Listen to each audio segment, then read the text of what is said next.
ইসলাম ইহসান কোরআন ও সুন্নাহর ভালোবাসা যখন বুকে পারলো না, এমন ভাবে সে 60 বছর কেটে গেল, 80 বছর কেটে গেল, আল্লাহ যদি হাত লম্বা করে দেয় 80 বছর কেটে গেল, দাড়ি পেকে গেল, হাঁটুতে ব্যথা দেখা দিল, কোমরে ব্যথা দেখা দিল, মাথার চুল পেকে গেল, দাড়ি পেকে গেল, একটা একটি করে দাঁত করে যাওয়া শুরু করে দিল, আমার এখানে ব্যথা সেখানে ব্যথা, বসতে বলতে পারে না, বসতে পারে না, শুনলে বুঝতে পারে না, শুনতে গেলে শরীরে ব্যথা করে, এই যে খাইতে গেলে চাবাইতে পারে না, ঘরে ঘরে সমস্যা। এরপর আমার দেবে আমাকে বলে না আমার খাওয়া শেষ হতে পারছে, আমাকে আল্লাহর মহব্বত আর রাসূলের মহব্বত, কোরআন সুন্নাহর মহব্বত আমার অন্তরে ঢুকাইতে হবে। আস্তে আস্তে দুনিয়ার ফলের মহব্বত, সবজির মহব্বত, গোশতের মহব্বত, বাড়ির মহব্বত, ঘাটের মহব্বত, বাজারের মহব্বত, টাকার মহব্বত, সন্তানের ভালোবাসা, স্ত্রীর ভালোবাসা, ঠিকানাদারির ভালোবাসা আস্তে আস্তে আমার অন্তর থেকে দূরে সরাইতে হবে। আমার একবার আমার দেবে একবার আমার এমন কথা বলবে না। তাহলে আমি কিভাবে দাবি করি আমি মুমিন? কিভাবে দাবি করি আমি মুহসিন? কিভাবে আমি দাবি করি আমি একজন মুমিন? আমি যখন দাবি করি আমার দাবি বাস্তবের সাথে মিল নেই। তাই তো কোন এক কবি বলেছেন, हम मुसलमान है मगर हमें हम मुमिन है मगर हम मुमिन काबिल नहीं। আমি ইমানদার দাবি করি, আমি মাথায় টুপি দিয়ে নামাজ পড়ি, মানুষের সহযোগিতা করি, আমি ইমানদার দাবি করি, আমার মতো মুসল্লি, আমার মতো হাজি, আমার মতো হাতে মাথায় পৃথিবীতে আমি নিজেকে দাবি করি, আমি নিজেকে মহান মনে করি যে আমার কারণে রাস্তা হয়েছে, আমার কারণে এই কুকুর হয়েছে, বাগানো হয়েছে, আমার কারণে এটা হয়েছে, সেটা হয়েছে, আমি দাবি করলাম। কিন্তু দাবির সাথে যদি বাস্তবতার মিল না থাকে, তাহলে কিয়ামতের দিন আমার মতো পৃথিবীর কিয়ামতের দিন কেউ আর থাকবে না। সেজন্য কবি সম্রাট শেখ সাদী বলেছেন, তুমি যখন ইমানদার দাবি করো, তখন ইমানের সাথে তোমার বাস্তবতার সাথে মিলাও। যে আমি নামাজ পড়ছি, সত্যি কি নামাজটা আল্লাহর জন্য কি মানুষের বাবা পাওয়ার জন্য? তুমি তোমার দিলের সাথে কষ্ট করবে না। তুমি যখন রোজা রাখছো, এই রোজাটিকে আল্লাহ রাখতে বলেছেন, নবী রেখেছেন, এই জন্য নাম রোজা একটি সিস্টেম প্রতি বছর রাখতে হবে। সেই সিস্টেম অনুযায়ী তুমি রোজা রাখলে না, আল্লাহর কথা বলতে রাখলে। তুমি যখন দান করলে, আল্লাহ বলেছেন দান কর বান্দা, তুই দান করবি, 1 টাকা আমি তোকে দেবো 10 টাকা, তুই দিবি 10 টাকা, 100 টাকা, তুই দিবি 100, 1 টাকা, তুই দিবি 1 টাকা, 10 কোটি। এই যে আল্লাহ ওয়াদা দিয়েছেন আমি দেব, তুই দে, আমি দেব। বুখারীতে আছে, আল্লাহর হাবিব বলেছেন, আল্লাহ আমাকে শুনিয়ে দিয়েছেন, আল্লাহ বলেছেন হাবিব আপনি আপনার উম্মতদেরকে বলে দেন, আনফিকুম ফি, বান্দা আমার উম্মত তোরা আমার রাস্তায় খরচ কর, আল্লাহর রাস্তায় খরচ কর। আমি আল্লাহকে এমন ভাবে করে দান করব তুই কখনো করতে পারবি না। আপনি যখন দান করবেন, এটা আমি আল্লাহর জন্য করলাম না নিজের বাবা পাওয়ার জন্য করলাম? আমি সুবহানাল্লাহ বললাম জনসম্মুখে, এটিকে আল্লাহকে খুশি করার জন্য করলাম না মানুষ আমাকে বলতে পেছে বুঝতে ভালো করে? কথা বলে না, রাস্তাঘাট তসবিহ করে, রাস্তাঘাট তসবিহ করে আলহামদুলিল্লাহ সুবহানাল্লাহ বলে, এটা কি আমার বাস্তবের সাথে মিল আছে কিনা, আমার দাবির সাথে বাস্তবতার মিল আছে কিনা? আল্লাহ বলেছেন সেই সাথে মিল আছে কিনা। তিরমিজির হাদিস, রাসূল বলেন, তোমার যখন ভালো কাজ করার পরে মনে হয় আল্লাহ তুমি আমাকে ভালো কাজ করার সুযোগ দিয়েছো, আলহামদুলিল্লাহ। এছাড়া যখন ভালো কাজ করার পরে নিজেকে ভালো মনে করে আমি ভালো কাজ করতে পারলাম, আল্লাহ তুমি আমাকে আরো ভালো কাজ করার সুযোগ দিও। আল্লাহ পৃথিবীর কাউকে খুশি করার জন্য নয়, পৃথিবীর কারো বাবা পাওয়ার জন্য নয়, পৃথিবীর কোনো অনুদান আর পৃথিবীর কোন মানুষের প্রশংসা শোনার জন্য আমি এসেছি, তোমাকে খুশি করার জন্য, তোমাকে সন্তুষ্ট করার জন্য দিয়েছি। আর তোমাকে সন্তুষ্ট করার জন্য আমি নামাজ পড়েছি, তোমাকে সন্তুষ্ট করার জন্য আলহামদুলিল্লাহ দিয়েছি, সুবহানাল্লাহ বলছি।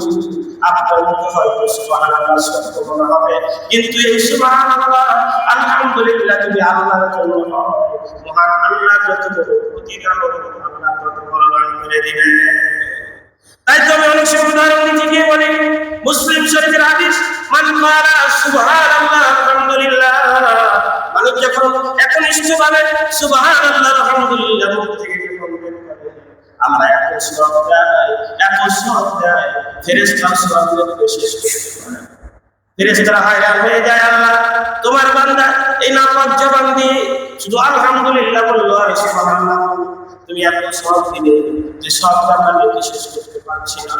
আল্লাহ বলেন, আল্লাহর হাবিব বলেন, মুসলিম শরীফের হাদিস বাইনাস সামাওয়াতি ওয়াল আরদ, আসমান জমিনের যত ফাঁকা জায়গা আছে এই বান্দা যদি আল্লাহর তাসবিহটা পাঠ করে সাথে ফাঁকা জায়গা আল্লাহ সবকে বরকত করে দেয়।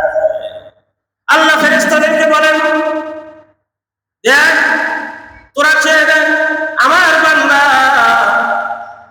সারাদিন প্রচন্ড রোদের ভিতরে কাজ করেছে, পেটে ভাত খায়, পানির পিপাসায় জীবন নষ্ট হবে, শরীর ঘর্মাক্ত হয়ে গেছে, রোদের পিঠটা পড়ে গেছে, চেহারা কালা হয়ে গেছে, বান্দা এত কষ্ট করে, এরপর আমি আল্লাহকে বলে দেব। কাজ শেষ করে যখন সে ক্ষেতের বাতরে বসে, জমির বাতরে অথবা আইনে বসে, তখন বলে আল্লাহ এই সুন্দর অক্সিজেন বাতাস দেওয়ার শরীরকে ঠান্ডা করে দেয়। বান্দা যখন প্রচন্ড রোদের মাঝখানে কাজ করে এসে ক্ষেতের বাতরে জমির বাতরে বসে যখন বাতাসকে নিজেকে ঠান্ডা করে বলে আলহামদুলিল্লাহ, বান্দা আল্লাহ এত খুশি হয়, ওই ঘর মাত্র হয়ে খামের সাথে আল্লাহ শুধু ঘাম জড়িয়ে দেয় এমন কেন, ঘামের সাথে সাথে আল্লাহ তার শরীরের যত মুক্ত করে দেয়। সেজন্য আল্লাহ তাআলা অসংখ্য নিয়ামত দিয়েছেন। আপনি দেখেন এই যে কথা বলার আল্লাহ বহুল বয়ান, আল্লাহ কথা বলার যোগ্যতা দিয়েছেন, সুন্দর কথা বলার জন্য আল্লাহ তাআলা আপনাকে যে শক্তি দিয়েছেন, সুন্দর কথা আপনি বলতে পারেন, আমি বলতে পারি। এই সুন্দর জবানতে মা ডাকি মা খুশি হয়ে যায়, বাবা আমার মা বলে দেখেছে। আপনি যখন আপনার আব্বার আব্বা বলে ডাকবেন, আব্বার কলিজাটা ঠান্ডা হয়ে যায়। আপনি যখন সন্তানকে আব্বা বলে ডাকবেন, স্ত্রীকে প্রিয়তমা বলে কাছে ডেকে নিবেন।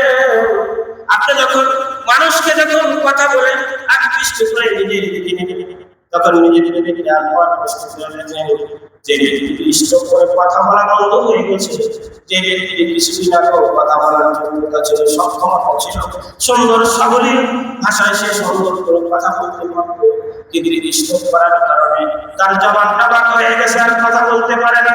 তার কাছে গিয়ে জিজ্ঞেস করেন, তুমি যে কথা বলতে পারো না তোমার কেমন লাগে? দেখবেন নজরে চোখ থেকে পানি ছেড়ে দিয়ে ঠোঁটটা কাঁপাইতে থাকবে, নাড়াইতে থাকবে, বুঝাইতে থাকবে। আল্লাহ কথা বলার শক্তি দিয়েছে।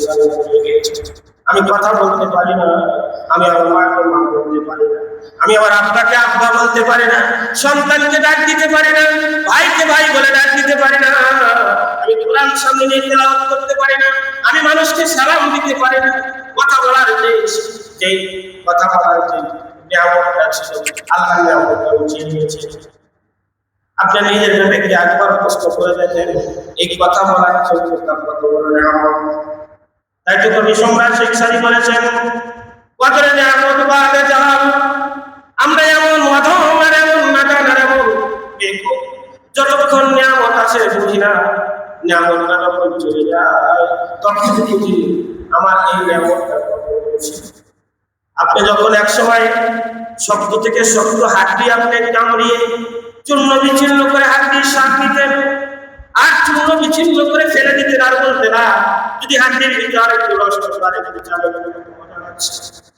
কিন্তু যে মানুষটি আপনি তার শক্ত থাকার কারণে কঠিন থেকে কঠিন হাড্ডির চালিয়ে স্বাদ করল,